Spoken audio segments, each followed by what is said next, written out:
शेर शाह सूरी। एक गरीब पठान लड़का जिसे अपने ही बाप ने घर से निकाल दिया था, आगे जाके इंडिया का सबसे बड़ा बादशाह बन गया।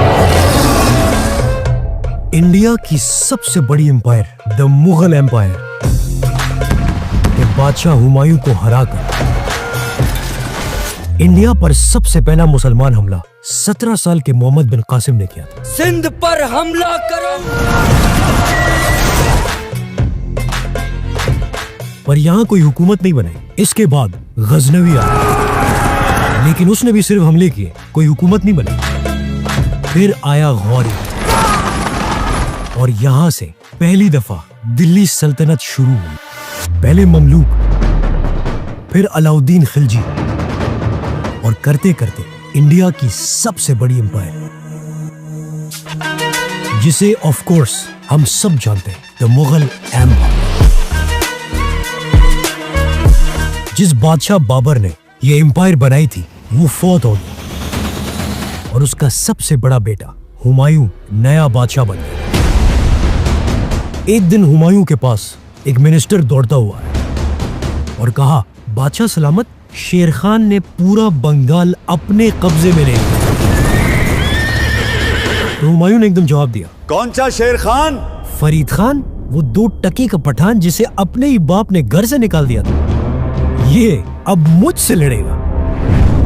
वहां पे सब एकदम हैरान हो गए, लेकिन हुमायूं ठीक कह रहा था। फरीद खान जब छोटा था तो उसके सुतेले भाई उस पे बहुत ज्यादा जुल्म करते थे, क्योंकि उसकी माँ बचपन में ही मर गई थी। अपने भाइयों के जुल्म से तंग आकर जब उसने ये शिकायत अपने अब्बू से की तो उसके बाप ने उसे कहा, तुम मेरे किसी काम के नहीं, निकल जाओ मेरे घर से।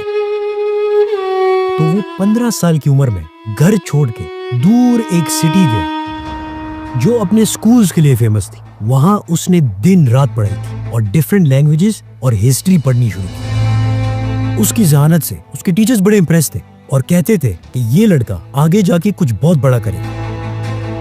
उसकी जहानत की स्टोरीज इतनी फेमस हुई कि वहां के गवर्नर ने उसे अपना एडवाइजर बना लिया। गवर्नर को लगा ये सिर्फ एक पढ़ाकू लड़का है, लेकिन उसने प्रूव किया कि वो एक वॉरियर भी है और आहिस्ता आहिस्ता वो गवर्नर के साथ बड़ी बड़ी जंगों में जाने लगा। और ये फरीद खान की जिंदगी का टर्निंग पॉइंट था, क्योंकि उसे समझ आ गई कि एक हुकूमत को कैसे मैनेज करते हैं और सही वक्त पर सही फैसले कैसे लिए जाते हैं। लेकिन जैसे ही फरीद खान के अच्छे दिन आए, वो गवर्नर मर गया और जो नया गवर्नर आया उसने कहा ये एक मामूली सा क्लर्क है, पिछले गवर्नर ने इसको सर पे चढ़ा के रखा हुआ था। तो उसने फरीद खान को ना कोई बड़ी पोस्ट थी और ना ही कोई इज्जत देता था और फरीद खान को समझ आ गई कि अब उसका यहाँ पे कोई फ्यूचर नहीं। तो वो वहां से आगरा चला गया और मुगल बादशाह बाबर के साथ काम करने लग गया और यहाँ उसने मुगल एम्पायर को बहुत गौर से समझा। बाबर उससे बहुत ज्यादा इंप्रेस हो गया और उसके बाप का सारा लैंड सुतेले भाइयों से लेकर इसे वापस दे दिया। कहा जाता है कि वो एक बार बाबर के साथ खाने पे बैठा हुआ था, सबके सामने खाना रखा गया, बाकी सब नॉर्मल खाना खा रहे, लेकिन फरीद खान ने अपना खंजर निकाला और सामने पड़े हुए खाने को काटना शुरू किया। बाबर को एकदम समझ आ गई और बाबर ने अपने मिनिस्टर से कहा कि इस लड़के को फौरन गिरफ्तार करो, क्योंकि मैंने बहुत से पठान लीडर्स देखे लेकिन इसमें मुझे बादशाहत के आसार नजर आए। और फरीद खान को भी समझ आ गई, तो वो रातों रात वहां से भाग कर निकल गया और वो वापस अपने गांव बिहार चला गया। और अब तक उसकी जहानत तो बड़ी फेमस थी, तो वहां के सुल्तान ने उसे अपने बेटे का टीचर बना दिया और वो आराम आराम से उस सुल्तान का एडवाइजर भी बन गया। एक दफा सुल्तान अपनी फौज को लेकर शिकार पे गया था। अचानक एक बड़ा जंगली शेर सामने आ गया। वो इतना नजदीक आ गया कि सब लोग डर के भाग गए, लेकिन जैसे उन्होंने पीछे देखा तो एक बंदा अकेले शेर के सामने खड़ा हुआ है। शेर ने जैसे ही इस पे हमला किया तो उसने अपनी तलवार निकाली और शेर के सर पे मार के उसे जख्मी कर दिया। लेकिन शेर ने एक बार फिर हमला कर दिया और वहां खड़े सबको लगा कि ये बंदा गया, लेकिन जैसे ही सबने देखा तो फरीद खान ने शेर को मार दिया। वहां खड़े सारे लोग बड़े हैरान हो गए कि एक लड़का अकेले इतने बड़े शेर को कैसे मार सकता है। और सब चीखने लगे, शेर खान, शेर खान, शेर खान। और इसी दिन सुल्तान ने इसका नाम फरीद खान से शेर खान रख दिया और इस बहादुरी का किस्सा पूरे इलाके में फैल गया। अब फरीद खान शेर खान बन गया था और अपने सुल्तान का बहुत ही कामयाब एडवाइजर था। लेकिन एक दिन वो सुल्तान मर गया तो उसकी बेगम को समझ आ गई, मेरा बेटा बहुत छोटा है और इस सल्तनत को सिर्फ एक बंदा ही बचा सकता है और वो है शेर खान। तो उसने पूरे बिहार का कंट्रोल शेर खान के हवाले कर दिया और यहाँ से शेर खान बिहार का नया सुल्तान बन गया। और इस सल्तनत को कामयाब करके एक दिन उसने अपने साथ वाले सूबे बंगाल, जो उस वक्त हिंदुस्तान का सबसे अमीर सूबा था, उस पे हमला कर दिया। बंगाल का सुल्तान एक पपेट नवाब था और सारा कंट्रोल उसके सरदारों के पास था। तो शेर खान ने बड़े ही आसानी से उसे हरा दिया और बंगाल का सारा कंट्रोल और सारा पैसा अब शेर खान के पास आ। इस जंग के बाद बंगाल के एक चीफ की बेगम शेर खान के पास आई। शेर खान ने उस औरत से शादी कर ली और अब शेर खान के पास दो सबसे इम्पोर्टेंट इलाके आ गए, बिहार उसका पहला बेस और बंगाल सबसे अमीर सूबा। और इसका मतलब था कि अब शेर खान के पास ना तो पैसे की कमी थी और ना फौज।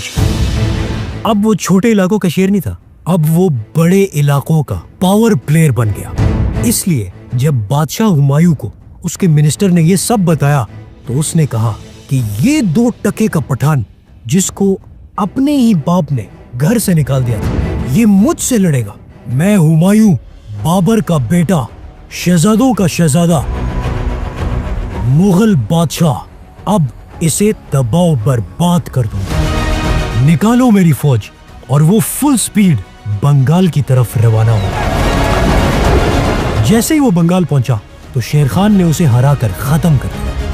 नहीं, ऐसा कुछ भी नहीं हुआ, बल्कि शेर खान ने जब इतनी बड़ी फौज देखी तो वो डर के मारे अपनी सारी फौज लेके वहां से भाग गया।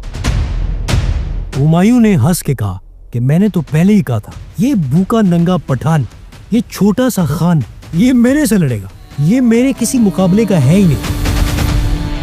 और हुमायूं ने सेलिब्रेशन स्टार्ट कर दिया। बंगाल की अफीम उस जमाने में पूरी दुनिया में मशहूर थी। तो क्या होना था, अब सिर्फ हुमायूं था, खूबसूरत डांसर्स थे, नशा था, अयाशी थी और नाच गाना था। ये सब करते करते महीने गुजर गए। लेकिन एक रात हुमायूं के पास एक फौजी दौड़ता हुआ आया और उसे बताया कि शेर खान ने बंगाल और दिल्ली के दरमियान वाला सारा रास्ता फतह कर लिया और अब हम बंगाल में फंस गए। हुमायूं हैरान हो गया कि ये कैसे हो सकता है, वो तो भाग गया था। असल में शेर खान भागा नहीं था, ये उसका प्लान था और हुमायूं उसके जाल में फंस गया था। शेर खान अपनी सारी फौज लेके दूसरी जगह चला गया था, जिससे हुमायूं को लगा था कि वो भाग गया है। लेकिन शेर खान चाहता था कि हुमायूं ज्यादा देर तक बंगाल में ही ठहरे और कहा जाता है कि ये सारे नशे और अयाशियां शेर खान के जासूस ही हुमायूं को प्रोवाइड कर रहे थे। क्योंकि जब शेर खान को बचपन में घर से निकाल दिया गया था तो वो अपना ज्यादा वक्त बादशाहों की वीकनेसेस पढ़ने पे लगाता था। इस तरह उसने हुमायूं की सारी कमजोरियों का पता लगा लिया था और अब जब हुमायूं उसके जाल में फंस गया था और भागने की कोशिश कर रहा था तो उसने हमला कर दिया।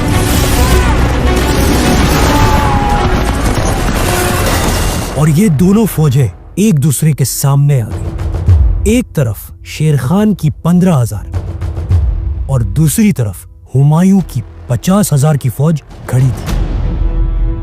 शेर खान ने बहुत ही सब्र से काम लिया और बड़ी चालाकी से सुबह के टाइम जब मुगल फौज सो रही थी हमला कर दिया। मुगल फौज बहुत बड़ी थी और उसमें हाथी भी थे और इस अचानक हमले से वो सब डर गए और इधर उधर भागने लगे।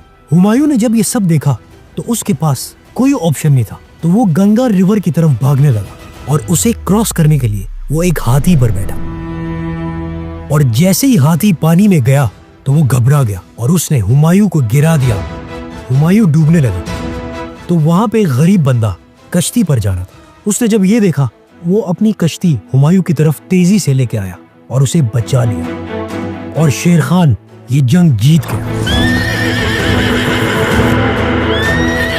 और यहां से शेर खान को एक नया टाइटल मिल गया, Sher Shah Suri, the lion king.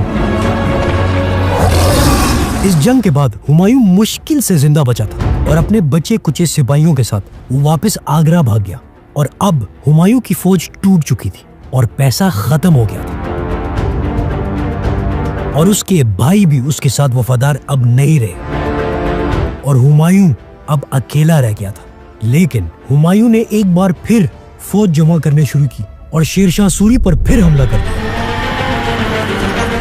लेकिन शेरशाह सूरी ने उसे इतने बुरे तरीके से हरा दिया, उसे हिंदुस्तान से जान बचा के भागना पड़ा। वो पहले अपनी फैमिली लेकर राजस्थान गया, वहां के राजा ने उसे निकाल दिया। फिर सिंध गया, वहां के लोगों ने भी उसे निकाल दिया। और आखिरकार वो ईरान, पर्शिया गया, जहां के बादशाह ने उसे पनाह दी। और शेर शाह सूरी, एक गरीब पठान लड़का, अब पूरे हिंदुस्तान का सबसे ताकतवर बादशाह बन गया और यहां से हिंदुस्तान की तकदीर बदलने लगी। शेरशाह सूरी ने ऐसा निजाम बनाया कि इंसाफ, इकोनॉमी और सब कुछ बेस्ट हो गया। सबसे पहले उसने बंगाल से अफगानिस्तान तक एक जीटी रोड बनाया और इस रोड के साइड पर दरख्त लगाए ताकि बिजनेसमैन और फौज आसानी से ट्रेवल कर सके। और एक नया पुलिस सिस्टम बनाया कि जिस गांव के पास किसी से कुछ चोरी होता था और या कोई क्राइम होता था तो उस पूरे गांव को सजा होती थी।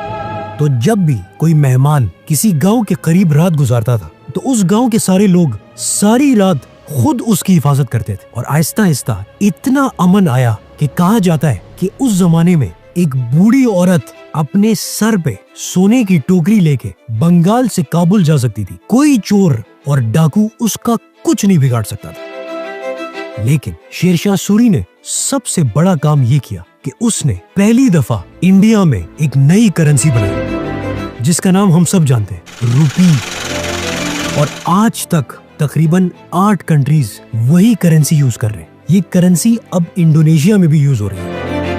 जब पहली दफा ये करेंसी बनाई गई, इन सिक्कों पे 4 खलीफाओं के नाम होते थे और उसने अपनी एम्पायर को डिविजन्स और डिस्ट्रिक्ट्स में डिवाइड किया, जिसे आज तक कमिश्नर और डिप्टी कमिश्नर कहते हैं। बाद में अंग्रेजों ने उसी से ये आइडिया चुराया और अब इंसाफ का निजाम ऐसा था कि गरीब और अमीर सबके लिए कानून सेम था। शेरशाह सूरी का अगर कोई करीबी रिश्तेदार भी कुछ गलत करता था, उसे भी एक आम बंदे की तरह सजा मिलती थी।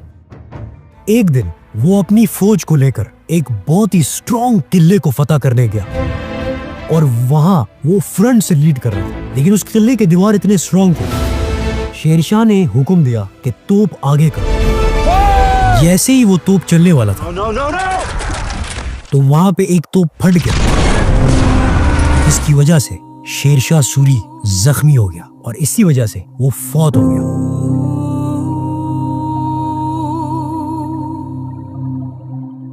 उसने सिर्फ 5 साल हुकूमत की, लेकिन 5 साल में उसने वो किया जो लोग 50 साल में भी नहीं कर सकते। और अब हुमायूं ईरान में जलील हो रहा था और उसे रियलाइज हुआ कि उसने कितनी बड़ी गलती की है। लेकिन अब जब हुमायूं ईरान की तरफ भाग रहा था तो रास्ते में उसका बेटा पैदा हुआ जिसका नाम था जलालुद्दीन मोहम्मद अकबर, जिसने इंडिया की तारीख की सबसे बड़ी एम्पायर बनाई, द मुगल एम्पायर। सब्सक्राइब।